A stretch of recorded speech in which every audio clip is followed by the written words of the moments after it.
Chers amis, Erev Tov, Beruchim Abaim, sur notre plateforme Yeshiva Zoom, on se retrouve comme tous les jeudis soirs, Bezrat Hashem, pour échanger, pour étudier un sujet sur la paracha. Cette semaine, parachat Noach. Tout le monde connaît l'histoire du Maboul. Tout le monde connaît l'histoire de la perversion des hommes qui leur a valu le déluge, à tel point qu'il est dit à la fin de Parashat Bereshit qu'Akadosh Baruch Hu a regretté d'avoir créé l'homme. Parmi toute cette perversion, à l'intérieur de tout ce chaos, de ce chaos apocalyptique, il y a un homme exceptionnel. Venoach matzachen bene Hashem, il est dit à la fin de Parashat Bereshit. Noach a trouvé grâce aux yeux d'Akadosh Baruch Hu quelque chose d'incroyable. Le monde entier est perverti, pourri, catastrophique, chaotique, apocalyptique. Il y a un homme qui se démarque. Noach matzachen bene Hashem. À tel point que les Mefarshim, notamment le Or HaChaim Akadosh Rabbeinu Chaim Ben Attar, ils s'interrogent déjà de qu'est-ce que ça veut dire Venoach Matzachen, comment trouve-t-on grâce aux yeux d'Akadosh Baruch Hu? Et en même temps, ils demandent le Or HaChaim Akadosh comment Noach il a pu être sauvé de tout ça, alors que normalement, lorsque le Mashrit, littéralement le destructeur, lorsque l'ange destructeur vient frapper l'humanité, il frappe tout le monde, il ne distingue plus entre les tzadikim et les rechaïm. Noach, ele tollot Noach, Noach ish tzadik tamim haya bedorotav. Un homme exceptionnel qui va non seulement être épargné du déluge, mais en plus de cela, c'est de lui que va renaître l'humanité après le déluge. Dans toute cette perversion, d'après les Chachamim cités dans Rashi, cette perversion se définit par la débauche sexuelle, par l'idolâtrie, la avodazara, par le meurtre, Retzicha, et enfin, nous dit Rashi, au nom de la Gemara Sanhedrin, par le vol, Gezel. Alors Akadosh Baruch Hu décide d'envoyer le déluge, tel qu'il est décrit dans la Paracha et dans la Gemara au traité Sanhedrin, et dans les Midrashé Chazal. Ce déluge va emporter et exterminer toute l'humanité. Noach, son épouse, ses fils, ses belles-filles, ainsi que tous les animaux qui se trouvent dans l'arche, dans la teva, dans la boîte, littéralement, vont être épargnés, vont être sauvés. Ça, c'est la première partie de la paracha. Puis voilà que la paracha, au Perek Tet, je crois, nous parle d'un épisode quelque peu surprenant. Il est dit au chapitre 9, Perek Tet, Vayu bene Noach hayotzi min hateva Shem vecham vayafet vechamu avi Kenaan. Et voilà, donc, parce que bon, j'ai pas parlé de l'alliance, notamment de l'arc-en-ciel qu'Akadosh Baruch Hu a promis à travers cet arc-en-ciel de ne plus envoyer de déluge pour frapper l'humanité. Et après cela, il est dit, et voilà que Noach, les fils de Noach qui sortent de l'arche avec lui, sont Shem, Cham, Vayefet. Cham est le père de Kenaan. Shlosha ele bene Noach, ce sont les trois fils de Noach, ou me'elena fetza kol haaretz. Et c'est à partir d'eux que la terre va s'étendre. La Torah nous dit Vayachel Noach ish Adama vaïta karem. Vayachel, Rachid dit que Noach s'est comporté de façon profane, milachon cholin. Qu'est-ce qu'il fait, cet homme de la terre? Alors qu'au début il est Ish Tzadik, là il devient Ish Adama, un homme de la terre. Vaïta Karem. Noach, à la sortie de la Teva, il plante une vigne. Vayesht minayayin. Cette vigne donne du raisin, à partir duquel il produit du vin. Vayishkar. Noach s'enivre. Vaitgal betoch haolo. Il se dévoila, il fut dévoilé, il se dévoila, il se dénuda dans sa tente. Quelque chose d'incroyable. Qu'est-ce que la Torah nous raconte tout cela? Lorsque Ham a vu la nudité de son père, il alla raconter à ses deux frères qui se trouvèrent à l'extérieur. Et Rachi écrit quelque chose d'invraisemblable. Qu'est-ce que ça veut dire que Ham a vu, Ham le père de Kenaan a vu la nudité de Noach? Il dit Rachi quelque chose d'incroyable. Yesh omrim sirso, veyesh omrim rivero. Au traité Sanhedrin d'Afaïn Amoud Aleph, il a ramené une discussion. Bon, il a vu son père qui est tout nu. Il a bu du vin, il s'enivre, bon, il se dévoile. Ham voit cela, il va dire à ses frères, vous savez, papa, il est dévêtu. Ses frères vont aller à reculons, nous dit la Torah, et vont couvrir Noach. Les sages s'interrogent. Qu'est-ce que ça veut dire? Il a vu. Et puis cette vue, quand il voit son père dévêtu, ça le conduit à quoi? Certains disent parce que Ham a castré son père. Incroyable. Et d'autres disent qu'il a violé son père. Incroyable. Qu'est-ce qui se passe, Moray Birabotai?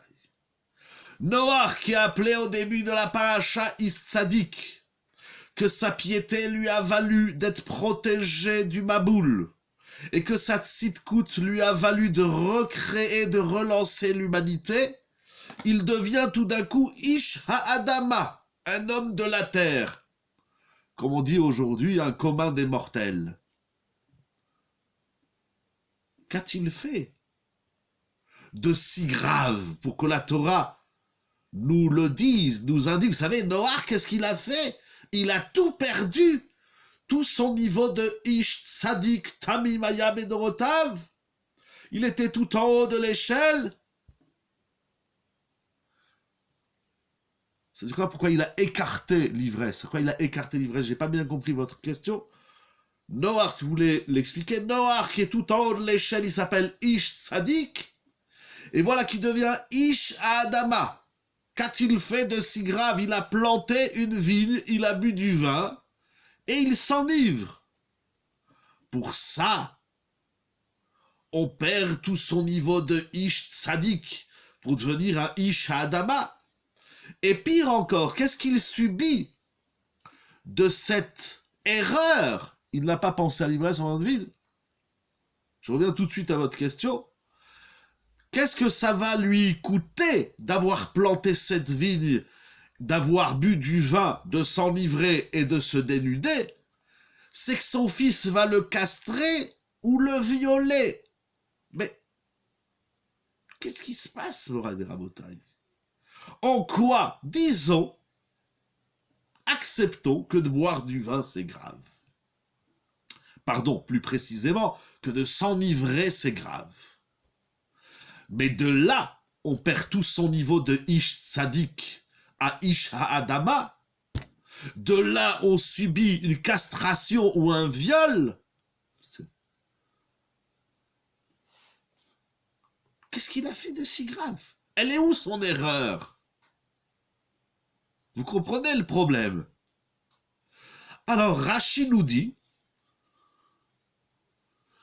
au Passouk Chaf, qu'est-ce que ça veut dire qu'il est devenu Cholin? Ça veut dire profane. Il était Kodesh, il est Kadosh, Ish Kadosh, il est Kadosh, et il devient Cholin, il devient profane. Pourquoi? Il dit Rashi Shayalo la sok techila benetia acheret. Parce qu'il aurait dû, avant de planter une vigne, il aurait dû planter autre chose. Qu'est-ce que ça veut dire ça? Donc son erreur, c'est qu'il a planté la vigne avant d'avoir planté quelque chose d'autre. Je ne sais pas qu'est-ce que c'est que ce quelque chose d'autre. Mais c'était pas une vigne. On plante pas d'abord une vigne.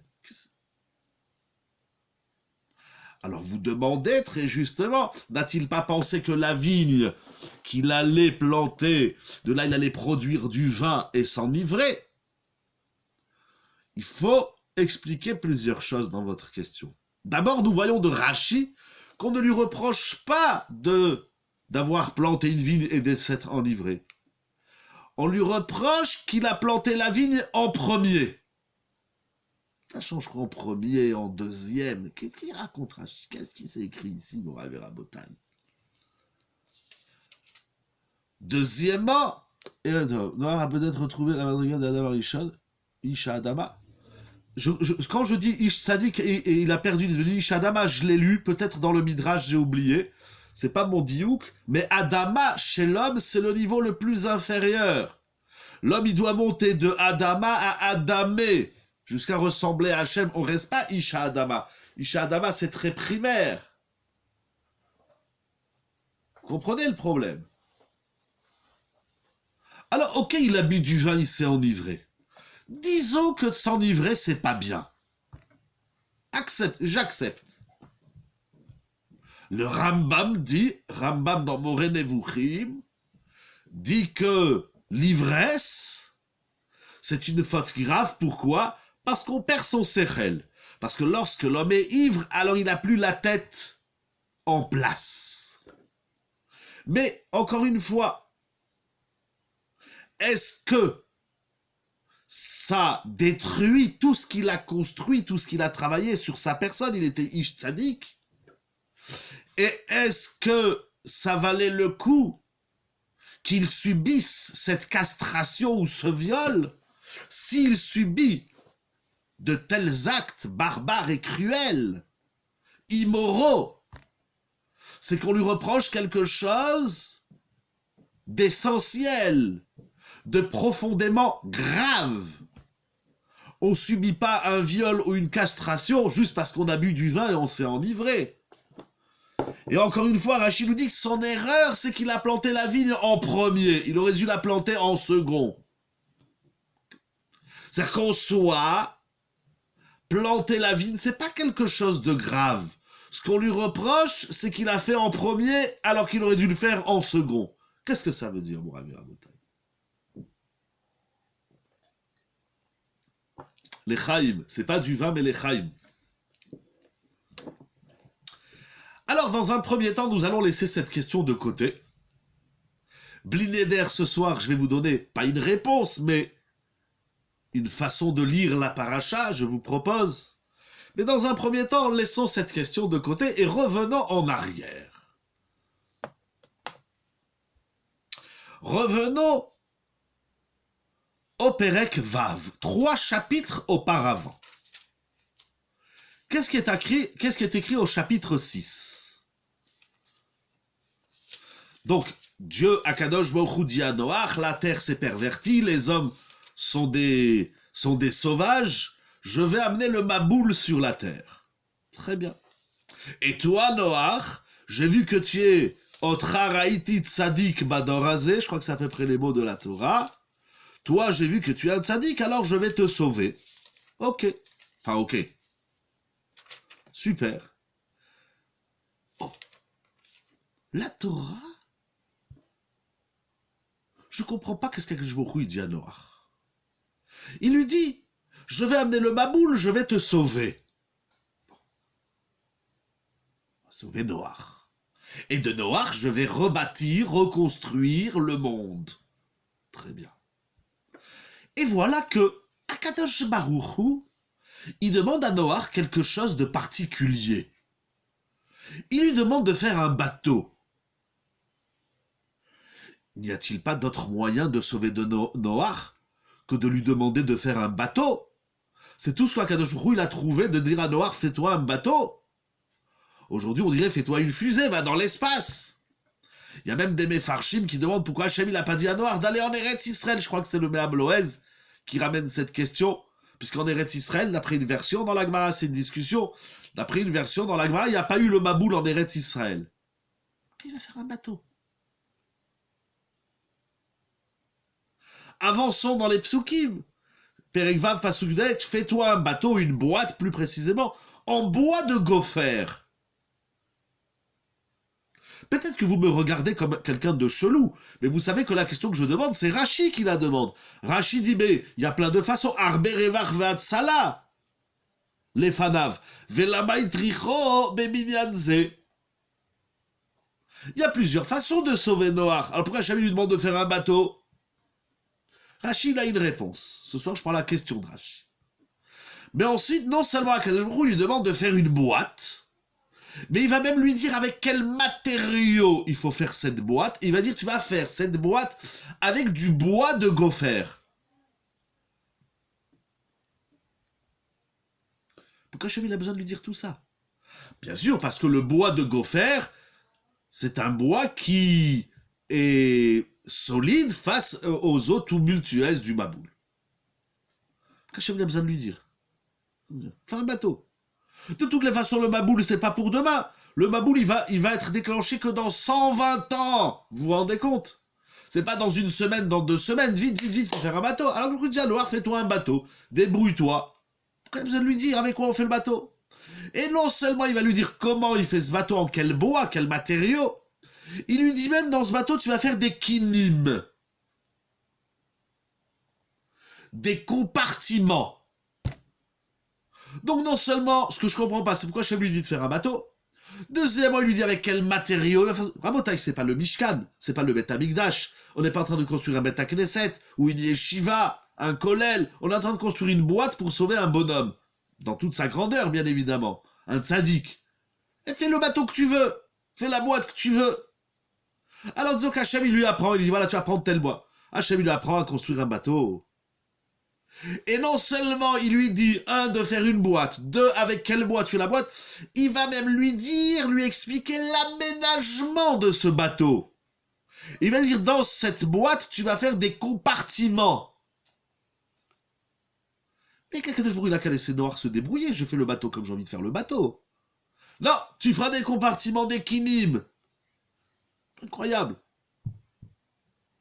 Et Rachid dit, attention, tu feras des compartiments, des cellules, pour chaque bête domestique et chaque bête sauvage. Ça veut dire qu'il y avait la cellule des lions, la cellule des vaches, la cellule des cochons, la cellule des oiseaux. On arrive à voir. Hachem, il a besoin de tout lui dire. Et c'est pas fini. Il lui dit, après que tu as fait la boîte de cette manière, tu la recouvriras de gopher. Certains traduisent le gopher par le poids, c'est une espèce de, comment dirais-je, de goudron. Il lui dit avec quel bois, avec quel matériau. Et c'est pas fini.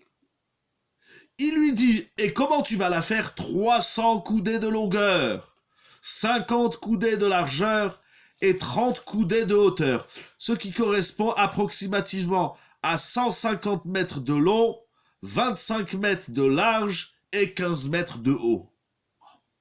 C'est pas un très grand bateau. Et c'est pas fini. Akadosh Baruch Hu lui dit Tsohar. Dans cette boîte, tu vas faire un Tsohar. Rashi s'interroge. Qu'est-ce que ce Tsohar? Et il va ramener deux opinions. Il y en a qui disent que c'est une fenêtre, et il y en a qui disent que c'est une pierre précieuse qu'il a accrochée dans la teva.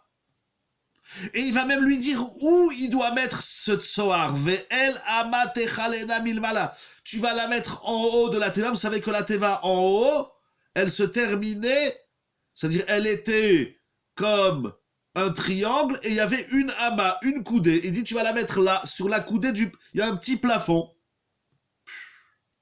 Ou petach ateva betsidat. Hachem, il va même lui dire où il doit mettre la porte de la teva. Il va voir qu'il faut mettre une porte, il va décider tout seul de mettre la porte. Non. Et Hachem lui dit encore tartiyim sheniyim ushlishim tasea. Tu vas faire 3 étages, un bateau à 3 étages. Alors, après, c'est écrit, je vais amener le maboul sur la terre, le hamaboul d'eau, un déluge d'eau. Je ne comprends pas, déjà dans la Torah, tous ces détails qui représentent des choses immenses, qu'Akadosh Baruch Hu décrit à Noach. Ça ressemble à un Beth Amikdash. Exactement. Mais pourquoi et qu'est-ce qu'il y a de Beth Amikdashtik dans la Teva? Vous savez, après le Maboul, la Teva, c'est fini. Il a jeté à la poubelle. Je sais pas qu'est-ce qu'il a fait avec cette Teva. Il y en a qui prétendent qu'ils l'ont trouvé sur les monts Ararat, quelque part là-bas en Turquie. Yachol Liot. Mais ça nous a pas excité d'avoir retrouvé la Teva. Qu'est-ce qu'on va faire avec cette Teva? Après le Maboul, la Teva, elle disparaît. On s'en fout où elle est. Ça nous intéresse plus.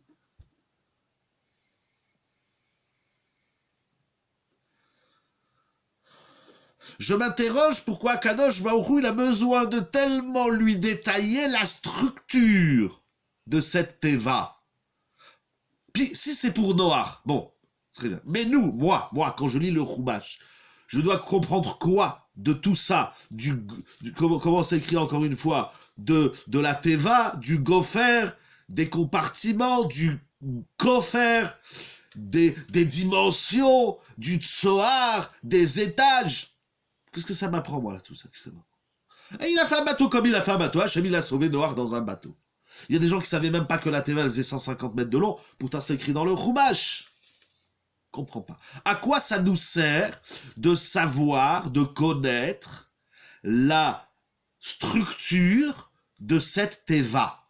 Et puis, il nous reste rien de cette Teva. Vous savez, même si vous allez là-bas en Turquie et vous trouvez la Teva, il n'y a pas de Gdoucha, il n'y a rien du tout. On ne s'emballe pas de cette Teva. Qu'est-ce qui nous reste de cette Teva? Rien du tout.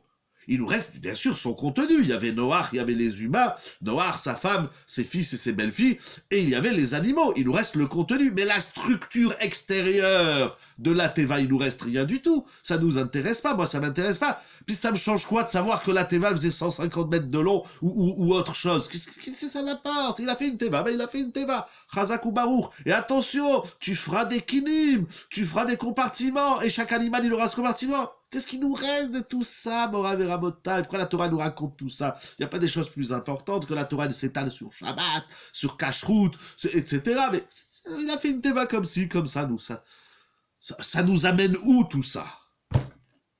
Je vais vous dire, Morav et Rabotai. On va voir où ça nous amène. Je vais encore un peu insister sur ma question. Oh, j'y arrive.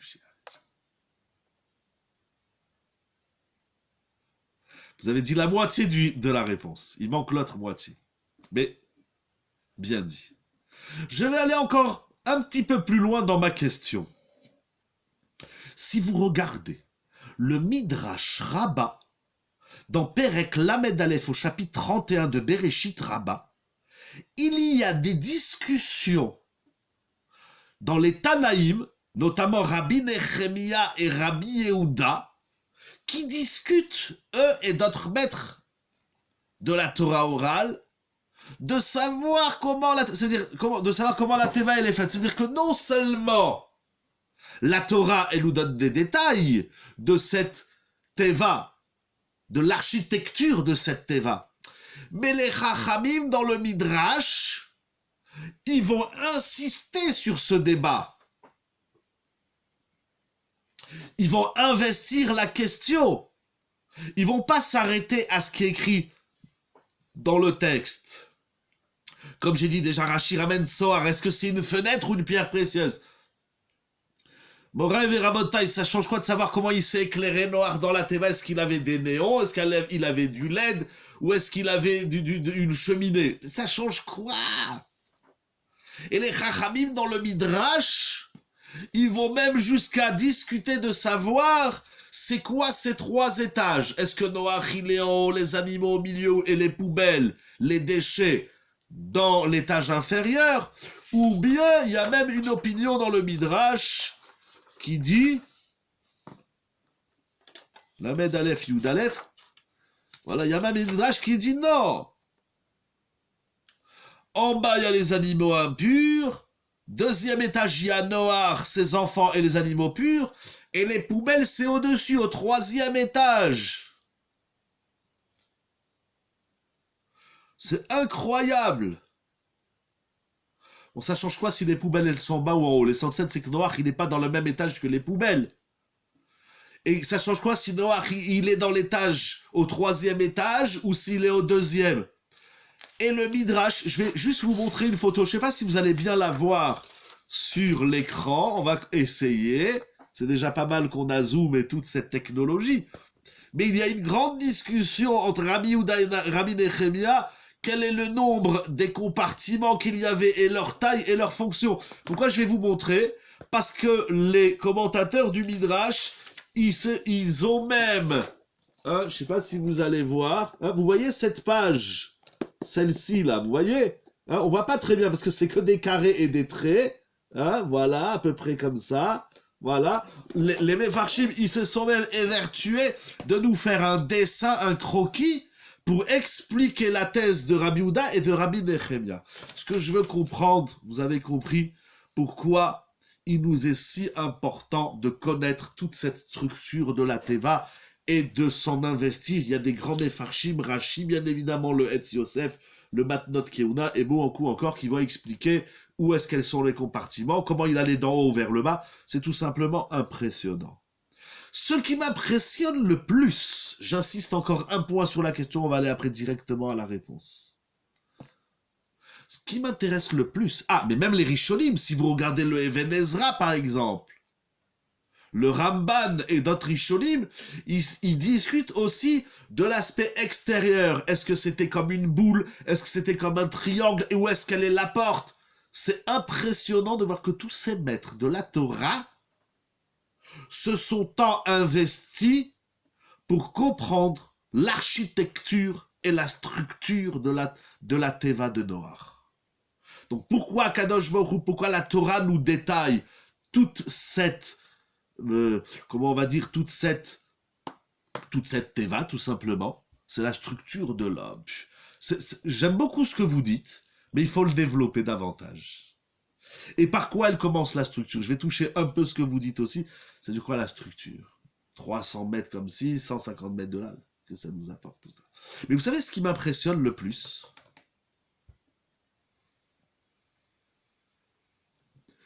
Vous savez qu'en vérité, de vérité, dans l'absolu, vous savez que la Teva que Noach il a faite, elle a servi à rien. Comment ça, elle a servi à rien? Dans la Torah, c'est écrit que la Teva, Noach il rentre avec sa famille et les animaux. Non. En vérité, la Teva, elle sert à rien. Je vais vous dire un grand secret. La Teva qu'il a fait Noach, elle sert absolument à rien. Comment ça? Ça sert pas à rien. Si, vous savez pourquoi? Parce que comme dit le Even Ezra et comme dit le Ramban, vous croyez que dans une boîte de 150 mètres de long, de 25 mètres de large et dans 15 mètres de haut, on peut sauver une famille, ça oui, une famille de 8 personnes. Vous croyez qu'on peut sauver les millions, voire les milliards d'animaux, d'oiseaux, d'insectes qu'il y a dans le monde? Mais qu'est-ce que c'est? Plus un étage pour les déchets? C'est-à-dire qu'il y avait un étage pour toute la faune, pour tous les animaux sauvages et les animaux domestiques, pour les animaux cachers et les animaux pas cachers. Comment c'est possible? Vous croyez vraiment que c'est la Teva qui a sauvé Noach et l'humanité? Et les animaux et tout être vivant? Chas Shalom. Celui qui croit ça, il n'a pas compris. Il dit le Ramban, le Even Ezra, j'ai oublié qu'est-ce qu'il dit, soulève aussi le problème d'autres Rishonim, encore je crois Rav Saadia Gaon, bon les Rishonim ils soulèvent le problème. Et le Ramban lui dit, le secours porté à Noach et à tous les animaux, c'est un miracle, c'est un ess. C'est un miracle qui ne s'explique pas selon les lois physiques, selon les lois naturelles. Ça ne s'explique pas que dans cette toute petite boîte d'allumettes, il est rentré une famille et tous les animaux, plus tous leurs déchets, etc., etc.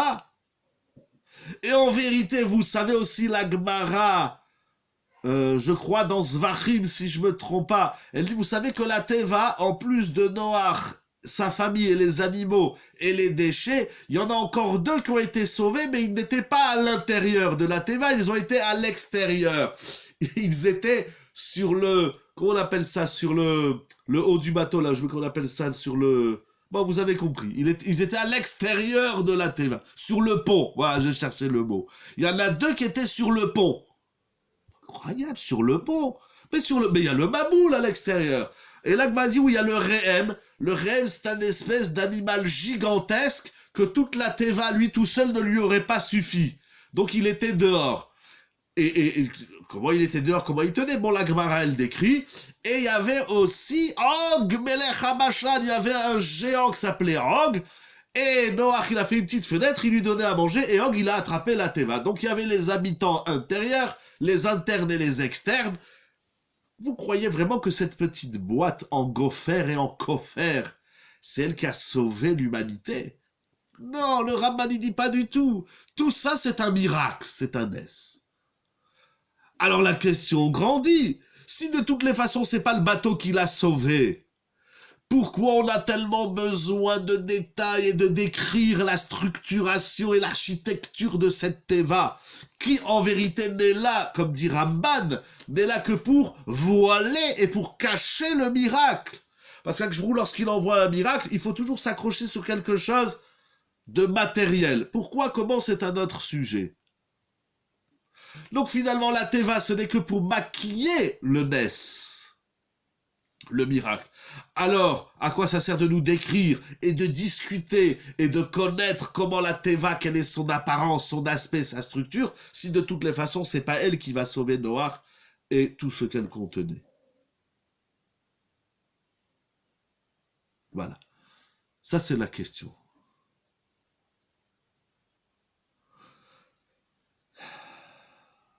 Et c'est pas fini, en vérité.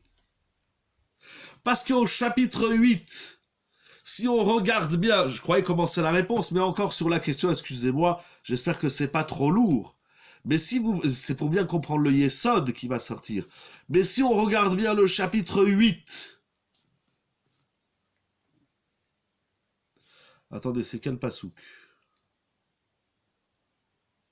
Chapitre 8, oui, verset 15, Pérékret Pasouk Tedvav, il y a quelque chose d'incroyable, mais alors c'est merveilleux. Parlons maintenant de la sortie. Je suis parti, j'ai commencé le chiour avec la vide, mais avant la vide, Pérékret Pasouk Tedvav. Hachem dit à Noach, sors de l'arche. Pourquoi il a besoin de lui dire de sortir? Alors Rashi dit, pardon, le Midrash dit, parce qu'on est dans le Midrash Rabbah, Noach dit, je suis rentré parce qu'Hachem m'a dit de rentrer, je sortirai parce qu'Hachem me dit de sortir. Incroyable. Noach, c'est un homme qui exécute à la lettre ce qu'on lui demande. Il dit, bon, on m'a pas dit de sortir, je sors pas. Incroyable. Mais non seulement qu'Hachem lui dit de sortir, il dit, bon, c'est bon, le maboul il est fini, vous pouvez sortir. Si vous regardez bien, je vais éviter la partie un peu technique de la lecture, mais si vous regardez bien le chapitre 8, verset 15, verset 16, verset 17, verset 18, verset 19, il y a 5 psukim à travers lesquels la Torah, elle décrit la sortie de la Teva. C'est tout simplement incroyable. On va aller très vite dans la lecture. Hachem dit à Noach, sors de l'arche, toi, ta femme, tes enfants, tes fils, et les épouses de tes fils qui sortent tous avec toi. Eh bien oui, Noach, il ne va pas sortir, il dit, vous restez là-bas, le maboul et les phénix, qu'est-ce qu'on va faire dans une boîte? Il était important de détailler que tout le monde, il doit sortir, Et il continue, et tu feras sortir aussi tous les animaux, et tous les oiseaux, et les animaux sauvages, et les animaux domestiques, et tous les reptiles. Tu feras sortir de la téva les araignées, les serpents et les crocodiles. Fais sortir tout le monde avec toi, et multipliez-vous sur la terre. Et la Torah dit, quand la chaya, quand la rebesse, et tout le monde va sortir, et ils vont sortir les mishpechotehem. Ils sortent par famille. Chacun son tour, il sort. Un, qu'est-ce que c'est important de nous dire comment ils sortent? Deux, pourquoi Noach il sort pas et personne ne sort tant que Hachem ne leur dit pas de sortir. Noach ne fait rien sans le commandement, l'ordre d'Hachem. Il s'est écouté lui-même. Pourquoi? Alors, qu'est-ce qu'il y a que Noach, tout d'un coup, il fait quelque chose par lui-même, alors on lui saute dessus. Et là, c'est la faille de Noach, vous comprenez? Parce que faire des choses de soi-même, si c'est pas négatif, voir si c'est positif. Mais là, il dévoile, c'est le cas de le dire, quelque chose de lui qui n'est pas bon. En quoi c'est pas bon? C'est pas tout ce qu'on fait par soi-même qui n'est pas bon, c'est ça que je dis.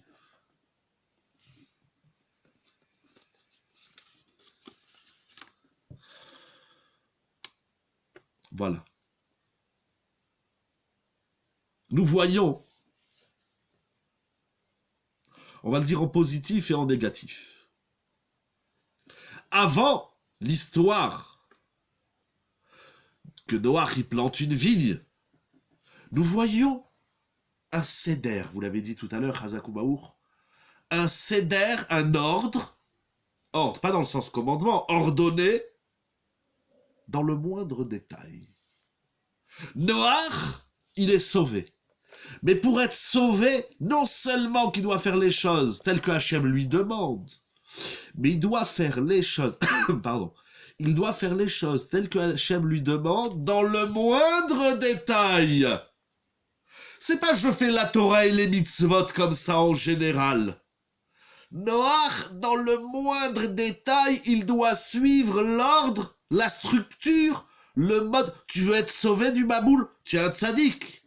Venoach matzachen mene Hashem, Noach ish tzadik tamimaya dorotav. Mais si tu veux être sauvé du maboul, de l'apocalypse qui t'entoure, de la perversion qui t'entoure, du monde détruit qui t'entoure, donc si le monde tout autour, il est détruit, c'est-à-dire que le monde, il n'est plus dans le Seder. Et Akadosh Baruch Hu, il va apprendre à Noach de garder un Seder à l'intérieur du chaos. C'est l'ordre à l'intérieur du chaos. On va essayer d'expliquer qu'est-ce que ça veut dire. Et comment ça répond. Le monde n'a plus de Seder. Le monde, les hommes, les humains, ne respectent plus aucune loi. Le monde n'a plus de projet. Je disais aujourd'hui dans un chiour que j'ai lu dans les journaux sur le téléphone, Google Actualité,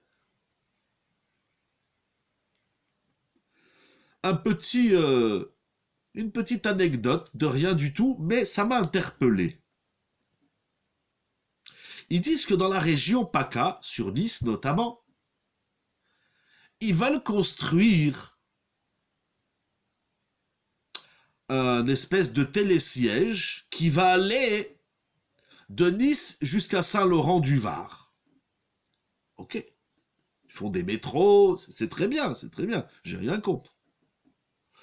Mais ce qui m'a interpellé dans ce projet, c'est que la mairie, elle appelle les citoyens pour qu'ils se prononcent sur ce projet. C'est-à-dire, on nous invite à réfléchir si oui ou non, on va faire un téléphérique.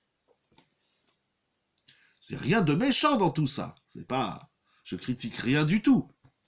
Mais je me dis, mais c'est incroyable qu'on nous invite à réfléchir sur la nécessité d'un téléphérique, mais on ne nous invite pas à réfléchir sur le sens de la vie, sur la morale, sur les problèmes de société, de famille. Un jour, ils ont décidé que 2 hommes, 2 femmes peuvent se marier ensemble. On n'a rien demandé à personne. Pourquoi je parle de ça? Parce que Noach est violé. L'erreur recommence. Mais vous nous invitez à réfléchir. En soi, c'est très bien. Merci que vous nous invitez à réfléchir. Vous ne prenez pas des décisions, vous ne nous imposez pas vos décisions. Mais c'est quoi le choix? Pourquoi on n'invite pas la société à réfléchir sur l'enjeu du couple? Tout simplement.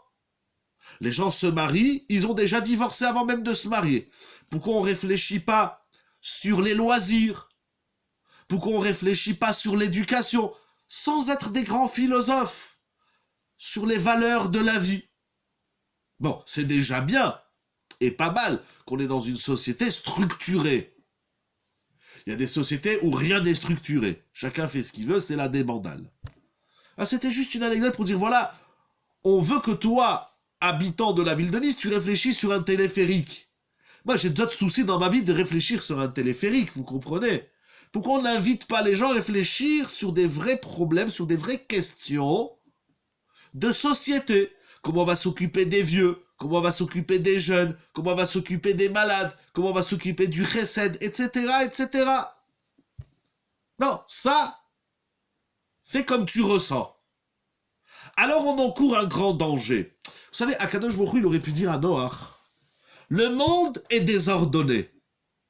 Maboule. Vous savez, c'est-à-dire quoi le mot maboule? Rachi rapporte. Maboule, ça veut dire méboulbal. D'ailleurs, quelqu'un qui est un peu maboule, on dit c'est complètement baboule. C'est quelqu'un qui répond pas à un ordre, à un seder, on lui dit c'est un maboule. Il vient étudier un peu le matin, un peu le soir, une fois il vient à la prière, une fois il vient pas, une fois il vient le Shabbat, une fois il vient le dimanche. Notre Torah, elle n'est pas ordonnée, elle n'est pas messoudée. Notre vie est désordonnée. Même si on pense qu'à 9h, on doit être au bureau et qu'on a fini à 17h. Mais quand on sort, on ne sait pas où on va, on ne sait pas qu'est-ce qu'on fait. On rentre à la maison, on dit « Oh, je ne sais pas par quoi commencer ». Notre vie manque de seder. Notre Torah, elle est méboul belette. On est dans le maboul. Non pas le maboul d'eau, non pas le maboul de feu, comme la Gemara dit. On est dans un maboul existentiel. Maboul, ça veut dire Meboulbal. Akadosh Baruch Hu, il dit à Noach un grand yesod. Lorsque le monde autour de toi, il est dans le chaos, dans le désordre, si tu veux t'en sortir, tu ne pourras t'en sortir seulement si tu mets du seder dans ta vie. Et c'est pas facile de mettre du seder dans sa Torah. Il y a des gens qui montent dans la Torah et après ils redescendent, parce que ça manque de structure.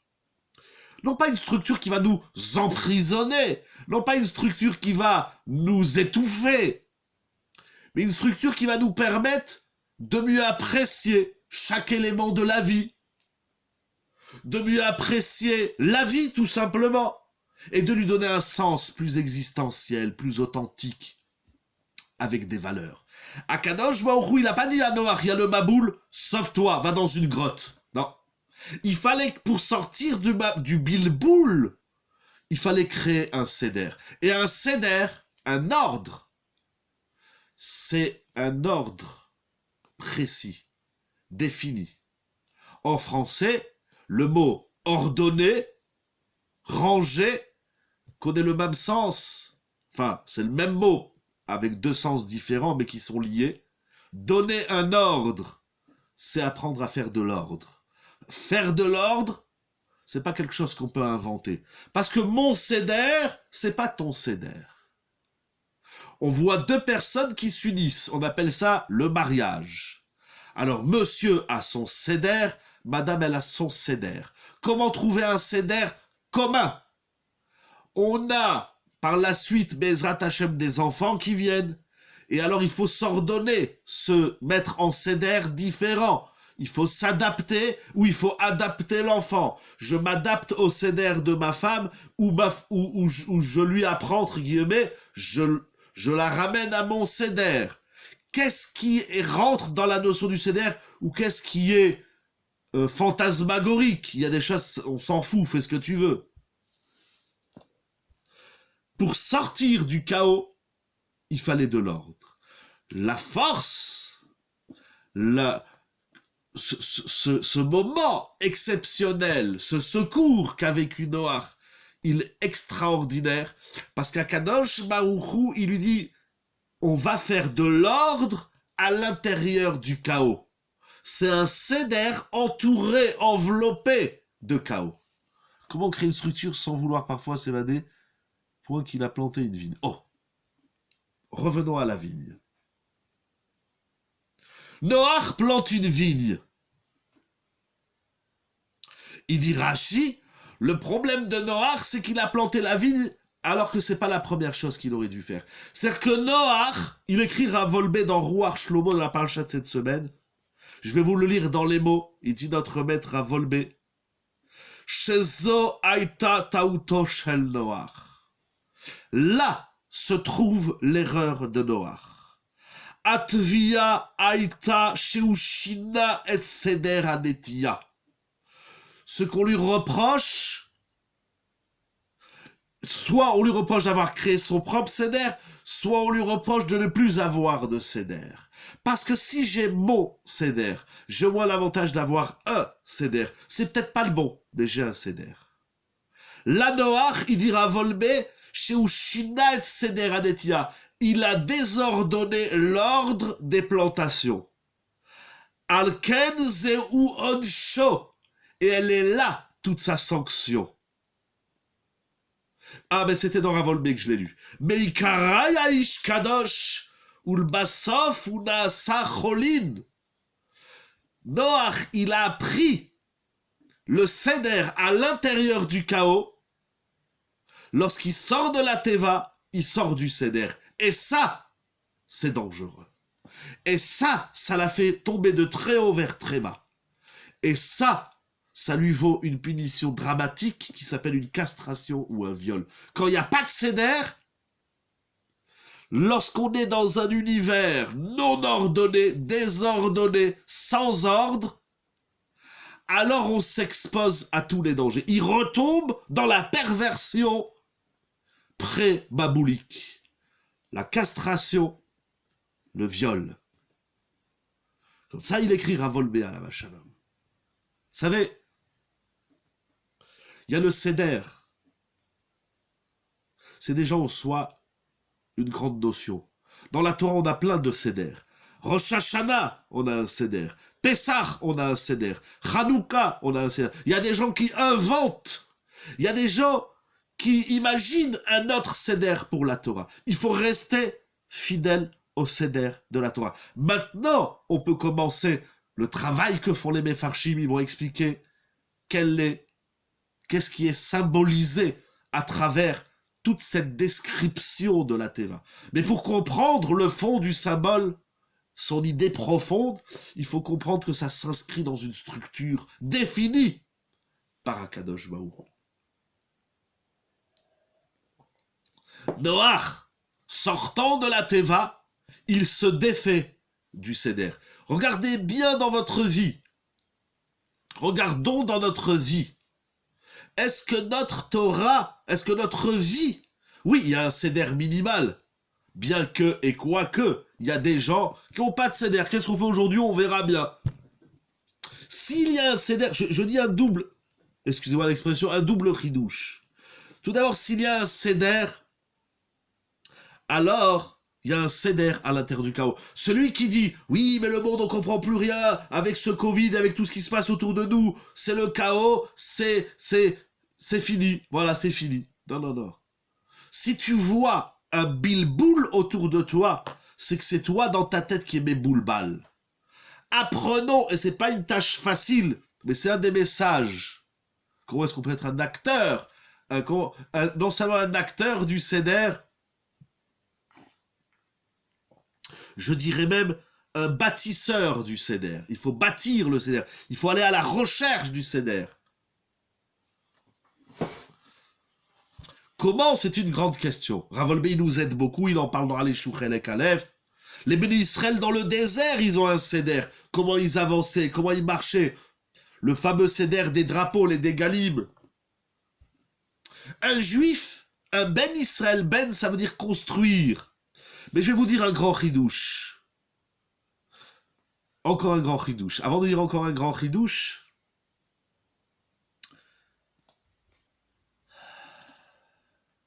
c'est faire du seder dans un monde non Messoudar, dans un monde Méboulbal.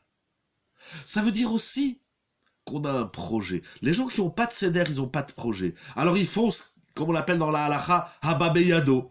Ils font ce qui leur vient entre les mains. Mais il n'y a pas de... Ça ne s'inscrit pas dans quelque chose.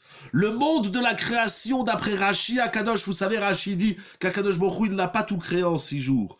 Rashi dit qu'Akadosh Baruch Hu, il a tout créé le premier jour. Mais pendant 6 jours, Sider est à Bria. Il a ordonné, il a dit le soleil, tu vas te mettre là, la lune, tu vas te mettre là, le soleil, les étoiles, tu vas te mettre là, les humains ici, l'eau ici, la terre là. Akadosh Baruch Hu, il va prendre 6 jours pour ordonner la création du monde. C'est juste comment apprendre le seder. Mais avant d'apprendre le comment, il faut d'abord définir que le seder, c'est une notion fondamentale. C'est pas une prison. Au contraire, c'est une liberté. Parce que ça nous libère d'abord du temps. On perd un temps fou. Ça nous libère de l'énergie. Parce qu'on perd une énergie folle lorsqu'on est dans un monde méboulbal. On fait tout comme on dit, et n'importe quoi. Et celui qui fait tout et n'importe quoi, il fait rien. Les années, elles passent, il dit alors j'ai fait quoi? Vous savez, le limoud, il y a une Mishnah dans Pirkei Avot, avant de vous dire le dernier chidouche sur la paracha que je voulais vous dire. Il y a une Mishnah qui nous dit, à 5 ans, on lit le Chumash. À 10 ans, la Mishnah. À 15 ans, la Gemara. À 18 ans, on se marie, etc. La Mishnah, elle nous dit l'ordre de la vie. Mais, si on fait un peu comme si, un peu comme ça. La Torah, c'est pas un supermarché où on prend un caddie, on prend un peu de chaque rayon, et puis après on a un gros caddie, puis on arrive à la caisse, on se rend compte que la moitié on n'en avait pas besoin, que l'autre moitié c'est des promotions qu'on va garder dans une cave, et que l'autre moitié, etc. La Torah, c'est pas un supermarché. Shabbat, c'est un seder. À quelle heure il rentre, à quelle heure il sort. La tfila, c'est un seder. Ça commence à Modéani. J'ai déjà raconté qu'un jour, un élève, il est parti voir son rave, il a dit, je prie, Hachem ne me répond jamais. Il dit, bien sûr qu'Hachem, il te répond. Mais comme ta tfila, elle est décousue dans tous les sens, Hachem, il t'a envoyé une vie qui est complètement décousue. Faire un habit, une cravate, c'est un seder. Voilà. Alors, cette semaine, il s'est passé quelque chose d'extraordinaire. C'est que vous avez vu que tous les réseaux sociaux liés à Facebook ont sauté. Hein, WhatsApp, Facebook et Instagram. Alors moi j'y comprends rien dans tout ce holab, parce que c'est encore un autre holab, la technologie. Mais alors, je lisais un peu les articles, encore une fois, sur les médias de la technologie. Mais qu'est-ce qui s'est passé? Alors il y en a qui ont inventé que c'était un piratage. Et là, ça n'a rien à voir, c'est pas de la piraterie. Et ils se sont rendus compte qu'ils se sont eux-mêmes buggés. Bon, ben ils ont fait une erreur. Ça arrive. Bon, ben il y a quand même, ils ont perdu beaucoup d'argent et puis le monde entier, il a été bloqué. Vous vous rendez compte, sans WhatsApp, Instagram et Facebook, on est tous devenus dingues. Hein, vous vous rappelez ce lundi dernier? Non, mais il y a un CDR, il y en a un qui a appuyé sur un bouton avant d'appuyer sur l'autre. Vulgairement, hein, bien évidemment. Je vais maintenant vous faire un chiour. Qu'est-ce qui se passe dans les ordinateurs? De toute façon, vous comprenez bien largement plus que moi tout ça.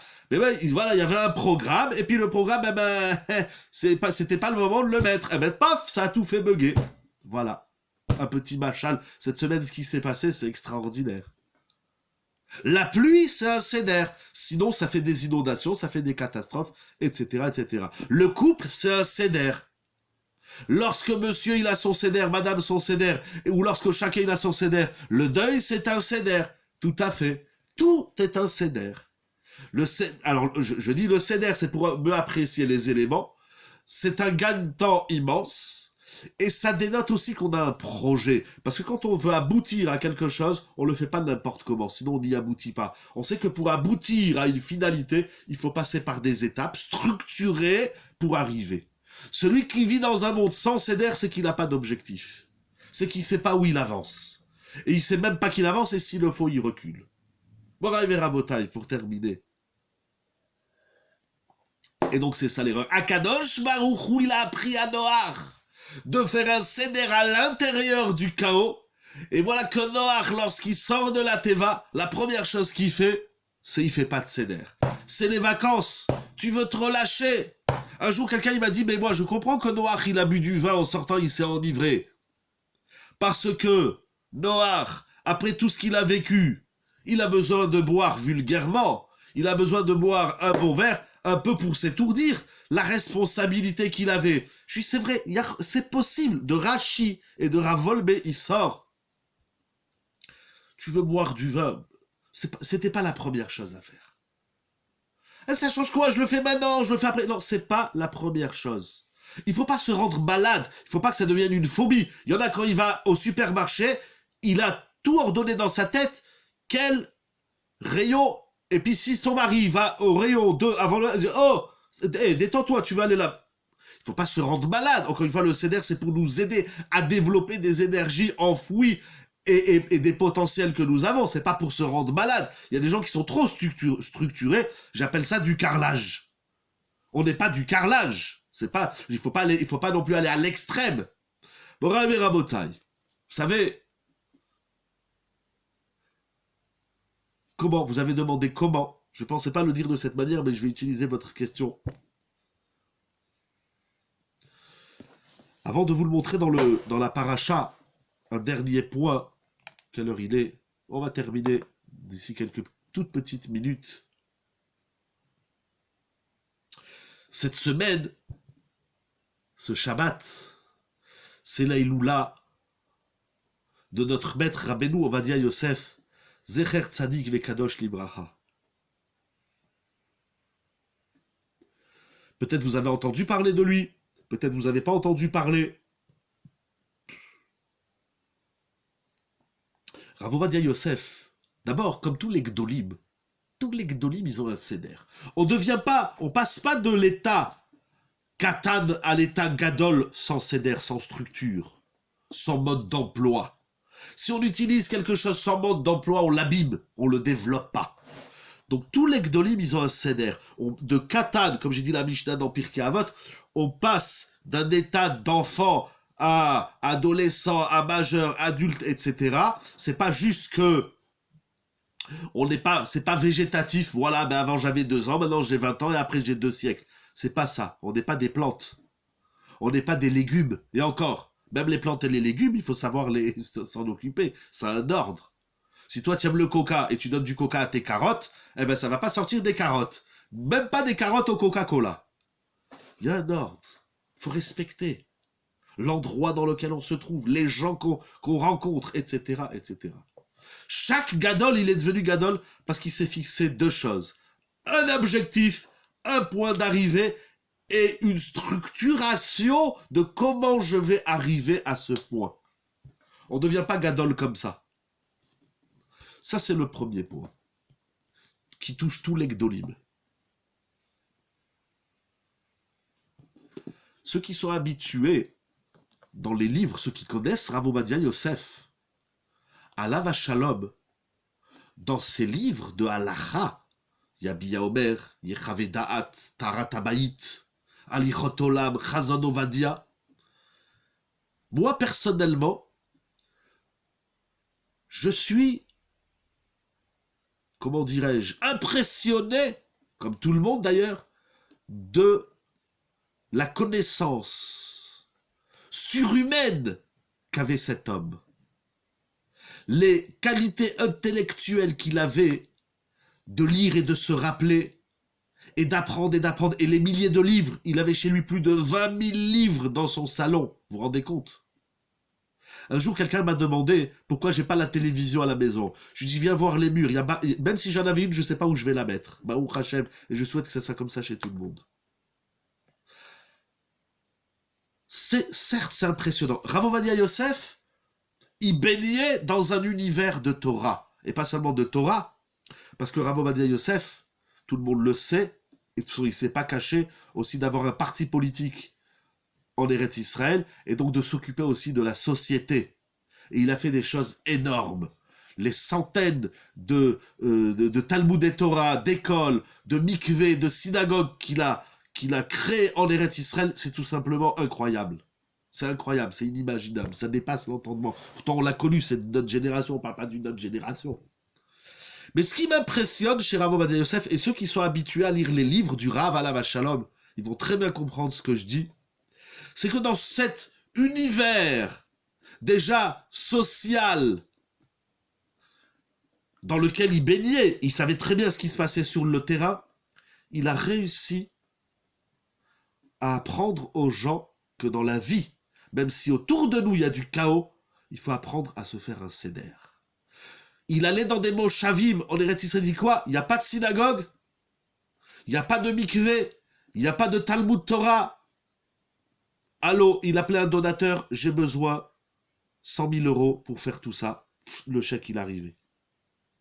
Sinon, il voyageait au Mexique, en France, au Brésil, en Angleterre, etc. pour bâtir un ordre, une teva de Noach. Chaque Beth Knesset, chaque yeshiva, chaque mikvé, chaque lieu de Torah, de Gdusha et Tahara, c'est une teva de Noach qui nous apprend pas seulement d'être protégés de ce qui se passe à l'extérieur, mais qui nous apprend à structurer notre vie dans un monde chaotique. Ce qui est encore plus impressionnant, et ça c'est pour les initiés à l'étude, c'est que Rav Ovadia Yosef, dans ses livres, alors la multitude, j'ai envie de dire vulgairement, que les maîtres me pardonnent, dans ce, non je vais pas le dire comme ça, mais on va dire dans cette, j'avais envie de dire dans ce maboule de livres, mais ça veut dire dans cet univers immense de livres, Rav Ovadia Yosef, sa Torah, elle était ordonnée. Et on voit comment il écrit. C'est écrit dans la Torah, c'est écrit dans le Talmud, c'est écrit dans le Rambam, c'est écrit dans le Shulchan Aruch. Après, il y a tel maître qui dit, il y a tel maître qui dit. Toute sa Torah, alors qu'il baigne dans, imaginez une piscine de livres, qui est une piscine olympique de livres et de mots et de lettres. Et il sortait et tout était clair, net, tout était répertorié. Son épouse était aussi une femme qui l'aidait chaque jour dans son... C'est évident. Ce soir, c'est pas la Iloula de la Rabbanite Aléa Shalom, mais bien évidemment, il faut rappeler aussi le mérite de la Rabbanite Aléa Shalom Margalit, parce que certes, il faut, mais ça je l'ai dit tout à l'heure aussi, il faut trouver un seder dans son couple. Et ça c'est énorme, non seulement qu'elle l'aidait, elle l'encourageait, elle le poussait à ça, elle a compris que son mari avait un seder, on le voit dans ses livres, on le voit dans sa vie, on le voit, des fois, il refusait des rendez-vous, même importants. Des ministres, toi, tu disais, j'ai pas fini mon seder. Reviens dans 1 heure. Mais il y a le ministre, le premier ministre israélien. Je suis désolé, j'ai pas fini mon seder. Chaque fois qu'on lui soulevait une question de halakha, il dit, on va reprendre depuis le départ. Qu'est-ce qui est écrit dans la Gemara? Qu'est-ce qui est écrit dans le Chumash? Qu'est-ce qui est écrit dans la Mishnah? Qu'est-ce qui est écrit dans le Talmud? Dans l'ordre. Qu'est-ce qui est écrit dans les Rishonim? Rambam, Rashba, Rashi, Tosfot, qu'est-ce qui est écrit dans le Shulchan Aruch? Il a réussi à se forger un chemin clair, une teva de Noach claire et ordonnée à l'intérieur de ce maboule, à l'intérieur de ce chaos, et jusqu'à la fin des temps. Le monde, il a toujours été chaotique, et il le sera toujours. Celui qui croit que le monde, il va sortir du chaos, c'est une erreur. Aolam keminago noeg, il est possède le Rambam. Même quand le Mashiach, il va venir, le monde, il va continuer comme il est. Ça, comme ça, il écrit le Rambam. Seulement, quelle va être la différence? C'est qu'il y aura plus de connaissances d'Hachem. Ou Malaaretz, Dea et Hachem. Le monde, il a commencé avec le Tohu, Vavou, Akshvou. La première chose qui crée dans le monde, c'est le chaos. C'est l'apocalypse. Le monde, il est ça. L'apocalypse, le chaos, c'est pas quelque chose qui s'oppose au monde. C'est le monde même. Le monde est apocalyptique. Depuis sa naissance. Celui qui se lève un matin et dit « Oh là là, mais on est où? On est dans un monde chaotique. » Il sait pas de quoi il parle. Akshvou, il a créé un monde qui s'appelle le chaos. Le monde, dans sa nature même, le propre même du monde, c'est Tohu Vavou. Morav et Rabotai, pour terminer. Parce que, Mechina, le temps avance, il faut aussi un seder. C'est écrit au chapitre 8, verset 20. Et ça va donner encore une dimension à tout ce discours. C'est écrit que Noach, après qu'il sort de la Teva, il construit un misbéach. Vaïven Noach misbéach. Le terme construire un misbéach, c'est pas tous les jours qu'on rencontre ce mot. Qu'est-ce que ça veut dire Vaïven Noach misbéach Hachem? Il construit un autel pour Hachem pour y offrir des sacrifices. Le Me'am Loez soulève une question. Il dit, mais Noach, il a fait des sacrifices. Il y a quelqu'un qui a parlé d'Adam Arishon au début. C'est écrit que Noach, il a fait des sacrifices sur le même misbéach que Adam Arishon, il a fait. Alors pourquoi c'est écrit que Noach, il a bâti, il n'a pas construit un nouveau misbéach, il a utilisé le misbéach de Adam Arishon. Vous savez qu'est-ce qu'il dit le Me'am Loez? Quelque chose d'exceptionnel. Il dit, Vaïven, ça ne veut pas dire il a construit. Vaïven, Milachon Bina, il a compris. qu'est-ce qu'il est en train de faire. Et Bina, c'est la chaîne Binyan. Noach, il comprend jusqu'à son histoire du vin, parce que là, on est avant l'histoire du vin, avant l'histoire du désordre. Il y a un moment donné, paf, Noach, il a craqué. C'est intéressant de savoir pourquoi, comment, etc. Mais Noach, il a compris quelque chose. Il sort, il comprend. La première chose qu'il fait, c'est pas la ville. La première chose qu'il fait, c'est le misbéach. Vaïven, il dit le Méabloé, j'ai trouvé ça exceptionnel, je voulais vous partager avec vous ce chidouche. Vaïven, c'est Milacha Bina. Il a compris qu'il fallait faire un misbéach. Tout ce qu'il a appris dans la Teva, il va le mettre en œuvre. Mais à un moment donné, il va craquer. Il tient le Seder, et à un moment donné, il n'y a plus de Seder. Je disais tout à l'heure que lorsqu'on m'a dit, mais peut-être que Noach, ce serait intéressant de savoir pourquoi il a craqué. Exactement. Comme l'heure est tardive, il y a aussi un Seder. Je ne vais pas trop aussi déranger nos chers amis qui mettent en place le Yeshiva Zoom, la plateforme, et aussi il y a encore beaucoup de choses à faire chez vous aussi, chez chacun. Mais, Noach, ok, peut-être il a bu parce qu'il avait besoin de s'enivrer. Il avait besoin de peu de souliers. Il avait besoin de vacances. On peut entendre, disons, à une échelle humaine qui a ici une pression immense. Mais c'était pas la première chose. Tu veux prendre des vacances, tu veux te détendre, il n'y a pas de problème. Mais il faut pas non plus, le monde, il n'est pas FKR. Akadosh Baruch Hu, il a créé un monde chaotique dans lequel nous, les hommes, on a un devoir de trouver, pour nous, déjà pour soi-même, et si on arrive aussi pour les autres, avec le concours de son épouse, pour ses enfants, pour sa communauté, etc., pour... Voilà, j'espère que le son, il est revenu, je vais conclure. Dans ce chaos social, mondial, universel, qui est l'histoire même du monde, il a créé un monde qui s'appelle, la traduction du monde, c'est Tohu Vavohu, c'est le chaos, c'est l'étonnement, c'est on ne comprend rien, c'est la première chose qu'Hachem a créée, et il nous a mis là-dedans, et après on va parler de Avraham, Yitzhak, Yaakov, on voit comment les Havot, chaque chose qu'ils font, c'est réfléchi, c'est mis la Shon Bina. Moraï et Rabotai, je vous dis les Chaïm avec un verre d'eau. Je vous dis Shabbat Shalom. Merci beaucoup Rabbi Yonatan, ton épouse. Merci beaucoup à tout le monde. J'ai dédié le limoud de ce soir pour la refoua Shelema de toutes les personnes malades, que ce soit du Covid ou que ce soit de n'importe toute autre maladie. Lo alenu, lo alechem. Que Kadosh Baruch Hu donne la guérison à tous les malades tout de suite. Que Kadosh Baruch Hu donne une refoua Shelema qui elle refait Neeman Ata.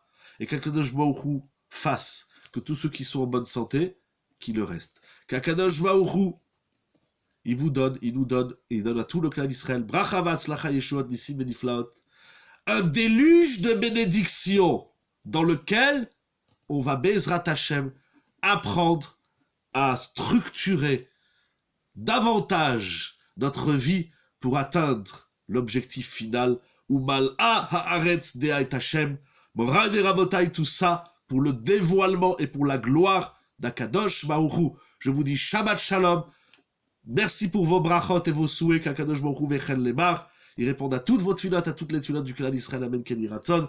Qu'on n'entende que et seulement des bonnes nouvelles pour tout le monde, pour tout Israël. Des cascades de brachot, des mayanot, de brachot, de sourires, de joie,